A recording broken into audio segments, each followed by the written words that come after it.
Being a content entrepreneur means you're creating audio or video or text and pictures. You're doing something to help people understand about your business.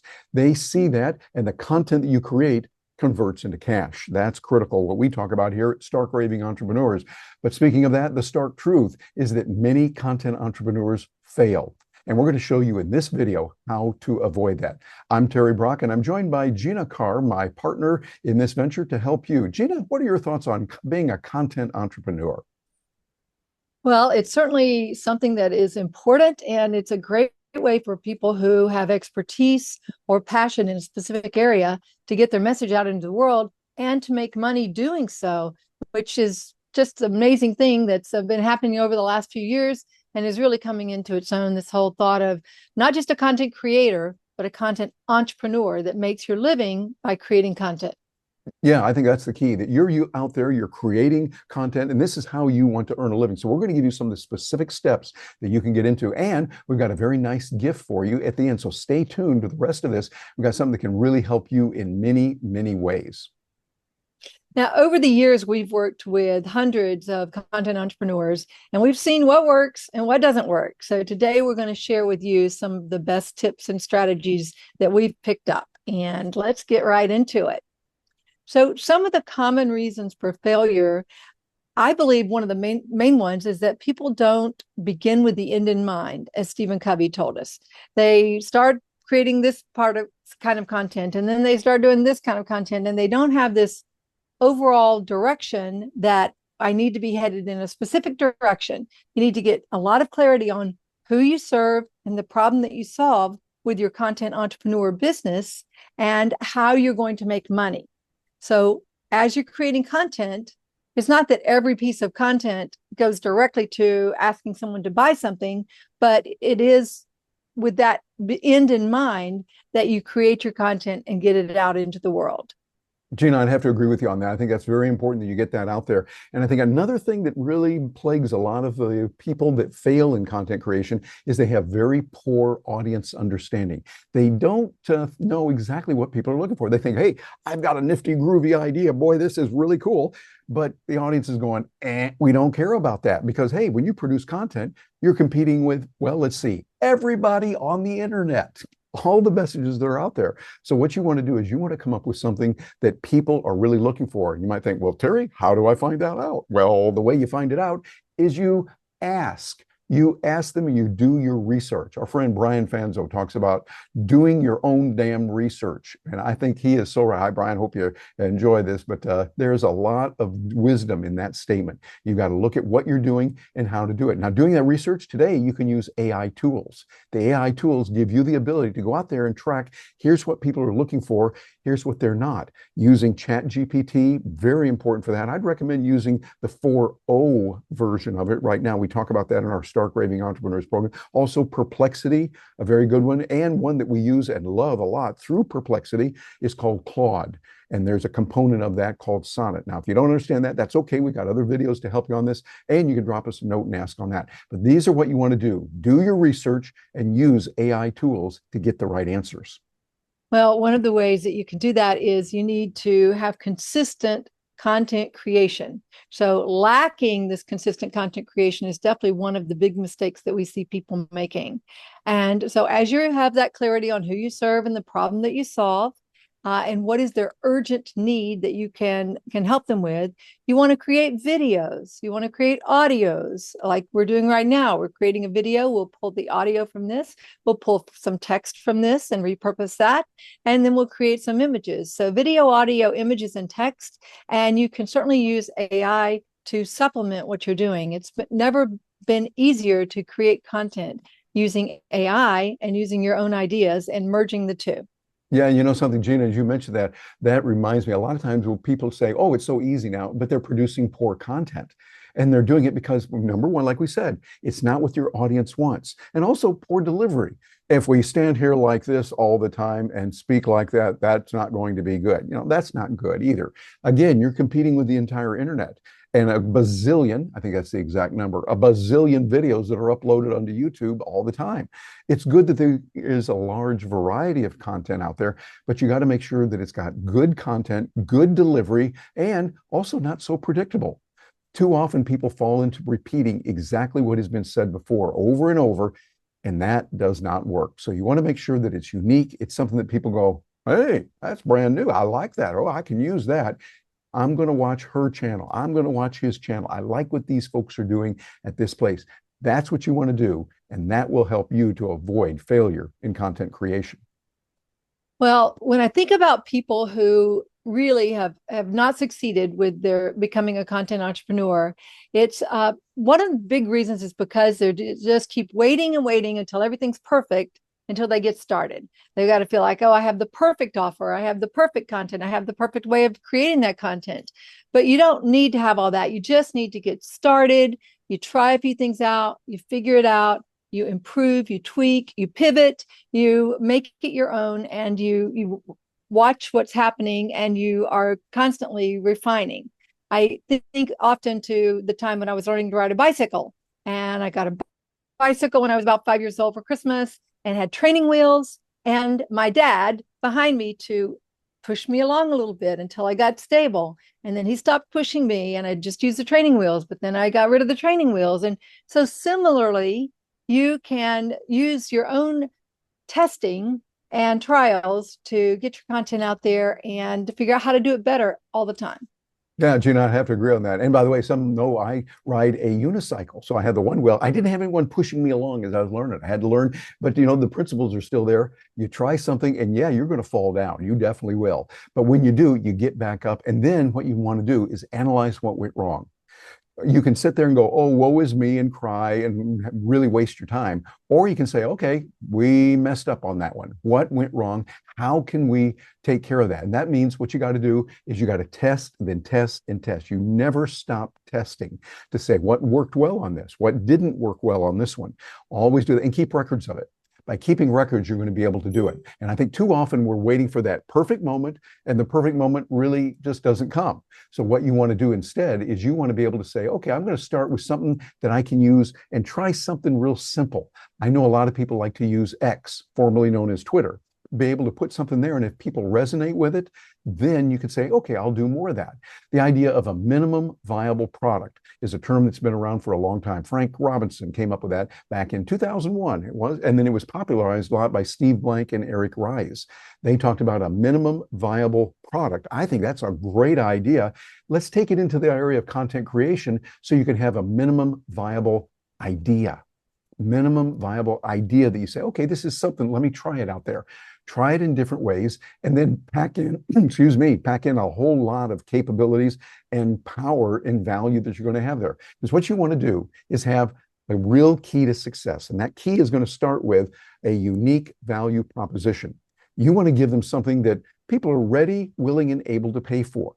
Not something you think is a grand idea and you're going to lose money on it. That's not any good. But you also want something that they can afford and they go, this is real value. I like the way that Noah Kagan also says it in his book, The Millionaire Weekend. What you want to do is you want to ask people for money up front. Ask them to pay for something right now. He even says, ask for $1. Yes, $1 that they give you. Why? It's a psychological barrier that you get over. And Noah Kagan, if you ever watch this, we'd really appreciate what you've said on that. It's really good that you can find something that you think is a good idea. But too often we think, hey, this is just a real dandy idea here and I can do it and I'm sure the world will just love it. But the world doesn't really care. You want to get something that people have said, yes, I like that, and here's money for it. Too often we get people that are well-meaning that can say, oh, that's a great idea. Find out, are they the ones that are actually going to be buying it? And if they're not, be careful. It's like the same thing we see with many professional speakers. They'll say to each other, you should raise your fees. Yes, you should raise your fees. Really? Are you going to pay for it? Let's find out what people who are paying for it have to say. And sometimes, yeah, they would value it, might even value it more if you raise your fees because it creates even more perception of value. But at the same time, listen to your audience. Get in there and find out what they want, and don't stand by with just what you think is a dandy idea. I love that. And I love Noah Kagan's book. That's a great one. And his philosophy, that's terrific. And speaking of that, you want to earn money, and ideally you want to be earning recurring revenue. So I don't know about you, but my bills come every month. There's a lot of monthly bills that are out there. And so I like that recurring revenue that also comes every month. And it's you have some expertise. If you're a content entrepreneur, you have expertise. How can you package that into coaching programs? Not just a one-off hourly consult, which there's a place for that, but as much as possible, you want to get folks on a retainer such that they're paying you on a monthly basis for a minimum of 3-month commitment, maybe even a 12-month commitment, so that you can help them make the transformation that they're trying to make in their lives by working with you with your expertise. And then secondly, think about, is there a service that you can provide, such as some sort of a done-for-you service that you can provide that will help folks to meet that transformation? For example, we're doing some done for you work with folks who want to create an online course. And there's a lot of nuts, bolts, and wiggle pins, as Terry likes to say, that have to be all calibrated correctly in order to get an online course off the ground. And so we have a done for you service that helps people with that. So that's just an example. And think for yourself, what could you do that would be a higher end offer so that you can help people and get that cash flow going? Yeah, Gina, I like what you're saying on that. I think that's real good, the idea of a 3-month minimum, because in the real world, stuff happens. You say, okay, this is what I'm going to do this week or this month. Oh, this emergency came up. Over 3 months, you can usually smooth those out. And I think that's really good so that you can then create really valuable content that people are going to look to. What it is going to be, whether it's a video, your audio, pictures, whatever it is, you want that to be valuable. And by the way, here's who gets to decide what's valuable. They do. The people who are paying, the buyers, not so much you. Yes, it's a good idea that you understand what's valuable, but you're going to hear from them and you want to make sure that it helps them and really is helping them because they're paying. Even if you got free content, they're paying with their most valuable resource, time. Time is that most valuable resource that is always getting away. And so you want to make sure that you're making it worth their while to stay there and listen, to pay you with that most precious of resource, time. Well, over the years, we've seen and experienced ourselves some practical strategies that will help with success. And one of them is to have that to be focused on your content planning and scheduling. So one of the things that's helped me is that I have a Google Doc that's set up with story ideas. And every time I think of one, I just make sure that I'm disciplined and I go there and I write it down as soon as I can. And I have it on a Google Doc because that works for me if I'm on the computer, if I'm on my phone, if I'm out and about. I can open that Google Doc and I can insert it there so that it doesn't get lost. And that's been a real key. Also, you need to block in the time when you're going to create your content. You need to put it in your schedule and treat it as the important appointment that it is. One of the things that I have done over the years is I've been part of a writing group, and the writing group would meet twice a week, early in the mornings, and it was called Shut Up and Write. So it was filled with some of my colleagues from the National Speakers Association, and that's what we did. We got together. We blocked in the time, a couple hours is what we did. We had a little chat at the beginning, then we turned off our cameras and mics, worked, and then regrouped. And that was a really good office hour type environment as an entrepreneur, solopreneur, to get that work done. Gina, I remember when you were doing that and they Shut Up and Write. I thought, I love that name, where you're getting together, you're engaging with other people that are helping each other. And that's something we want to do in our groups too. When you have people working with you, you want to make sure that you engage with your audience in an authentic way. Engaging with them that way really actually gives you an advantage over AI. Today, more than ever, we want people who are authentic, not putting on some kind of a front. They're not being plastic. They're being real. The more authentic you can be, helping people, really being there for them, the more effective you're going to be in business. So we want to do it, not say, oh, gee, if I can fake authenticity, then you really got it made. No, no, no, no. This means you really are, because people are going to see right through it. And so what you want to do is look at what's working for them. And then that means you got to listen and ask more questions. I love the way my buddy Chris Brogan says it. You want to grow bigger ears. Listen more carefully to what people are asking for, where they're hurting. And then here's a concept: ask questions. Don't just go in there talking about it. I've noticed so many times in conversations, see if you ever notice this. So you're talking about something, you go, oh yeah, recently I went over to Los Angeles and I had to do da da da da. And somebody jumps in interrupting, oh, well, I remember when I went to Los Angeles and da da da da da. They're not asking questions, they're not listening. They're only paying attention to what they can do. You will get an advantage when you can interact with your audience by asking them questions, getting feedback. We want to hear from you. We want to know what you like. Please leave comments wherever you're getting this below and just send us some notes. And also, here's another key that can really help you. Keep records of what's working and what isn't working. When something didn't work, it's easy to feel down about that. Oh, it didn't work. Okay, got it. But take advantage of that. Write it down, document it. What didn't work? What went wrong? And ask the questions about that. This is the key. Matter of fact, we learned from psychologists and those wonderful people who are in the mental health care space. They're asking questions. They're asking helping questions. They're in there saying, well, really, tell me more about that. Not just, did you like yellow or blue? Okay, that's all right. But it's even better to say, and why did you like the blue? What was it about that blue that you really enjoyed? Probing in-depth questions, not interrogating someone, but listening to what they want. The more you can do that, the closer you're going to be to finding out what your audience really wants, and you'll be there to help them out. Well, and to your point about keeping records of what worked, this is another thing you want to schedule. Practical strategy. Every week, you're going to schedule time to look at your analytics. So choose the platform or platforms that are most important for you to reach your target audience. And you're going to want to go in and see, how did you do? Did you have new followers or new likes and new people that are paying attention to what you're doing? And did you have interaction and engagement on those posts? So you're going to want to check that out and keep track of it so that you'll know what's working and what isn't. And you'll get more informed about what works for your audience and what type of content you really like to create. And I'm betting that the content you like to create is going to get better results and better engagement. Gina, I think you're right on that, because when you get that better engagement, you're getting better results, then you feel good about it. You want to continue doing it. Your audience wins and you win by practicing these key areas. One we haven't mentioned yet that is still important is, and very more important today, very more important, there's a good phrase, than ever before. And what it is watching the algorithm. YouTube has really done a good job, I have to say, on putting in the algorithms and measuring what works, how many people are watching, how long do they watch, and where do they start dropping off. Ouch, that can hurt, but it's good information to know. Hey, every time you said this, right here at that, look how many people jumped off. Okay, this is good information to know for the future. So pay attention to it, but don't obsess on it. You don't have to think, oh, gee, I got to live and die by the algorithm. No. Be aware of it, see what's going on. You want the input from real people saying, I liked what you said about that, or I didn't care for that one. That didn't do a thing for me. And you want to see what the algorithm is doing as well.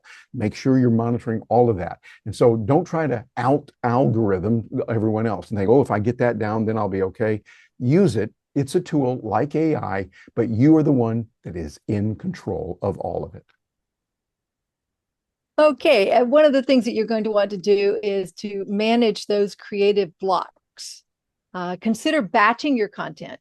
A lot of folks that we know will go in and they'll have a whole day scheduled for creating one video right after another. And that works really well for a lot of people. And you want to schedule uninterrupted time for that. You want to get your inner circle to agree that this time is official. It's sacred, I might say. And you want to make sure that they're going to honor that you're not going to be interrupted when you have this sign on the door or during this time period. And you have to also manage yourself so that you don't allow interruptions. You don't get pop-ups and notices. I use a little tool called it's a clock. The technique is called the Pomodoro technique. I got this from Amazon. It might have been called the Pomodoro clock. I'm not sure. But basically, I will come in and set it for, say, 20 minutes, this side of the clock. And then I will say, I'm going to focus on this specific task right now and not let anything else interrupt me until the 20 minutes is up. And you'll be amazed how much you can actually get done. I've been amazed at what I can get done during a focused period like that. And one of the things you want to do is while you're working on that, you're focused on it. Gina, I really like that idea, and that Pomodoro method and using the clock is a good way to really do it. You hear that alarm going off. And I think what you want to do is you want to look at how can you be on time and make sure that your viewers are finding out about what needs to be done in their life to make their business better. You want to have these strategies. Implement the strategies that people can use in a prominent way.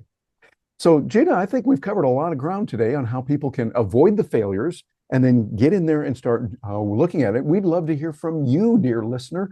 If you're listening to this, if you're watching it on video, if you're listening to this on the podcast, we want to hear from you. What are you doing? Because as a content creator, you're doing a whole lot of good. And I think those are the keys today to get ahead. You provide real value and you make sure that it's something people can use in their own business. Yes, so let us know in the comments below, what are your keys to creating content that converts to cash? We'd love to hear from you. You know, being a content entrepreneur is one of the fastest growing keys out there, one of the fastest growing ways people are making money. So it is a noble cause. What you're doing as a content creator is something that is helping others. You're giving them ideas. You're giving them content that can help them in their business, in their life, whatever it is that you're talking about. This is going to be the real key. And we really appreciate you being with us and being here to help out as we're doing this and leaving a comment below, letting us know what you think. Matter of fact, one thing you can do to really help, like this, share it, and also subscribe to this. That'll let the algorithms know, hey, people like this idea of live and let live for content entrepreneurs. And you can also bounce over to starkravingentrepreneurs.com, find out what we have going on and how that can benefit you. And here's that gift I was telling you about. We want to make sure you get this. We put this together and we keep updating it. AIToolsforbiz.com. It's all in lowercase, AI tools, the number 4, biz.com. And also, you see, we got a QR code there. You're going to find out about all kinds of tools like ChatGPT, like DALL-E 3, and what DALL-E 3 can do. It's amazing for your content. Canva, a tool that we love to pieces. Use it for creating our graphics, creating so much of what we do.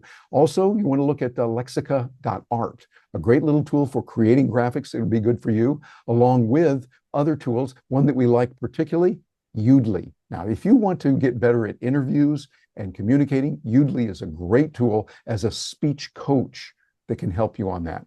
OpenAI is, of course, the company that gives us both ChatGPT and DALL-E 3. I get over there and watch what they're doing. And one other tool, Stable Diffusion, that gives you a lot of capability to get a lot done. And like I said, here's a QR code that you can grab if you're catching this on video. AIToolsforbiz.com is right there for you. And we've got even more for you, because right now we've got some other videos that are going to help you specifically relating to what we covered here in this one for you to use and to get ahead in your work. You are embarking on being a content creator. That is one of the most noble things you can do. We cheer you on for that, and we look forward to hearing from you.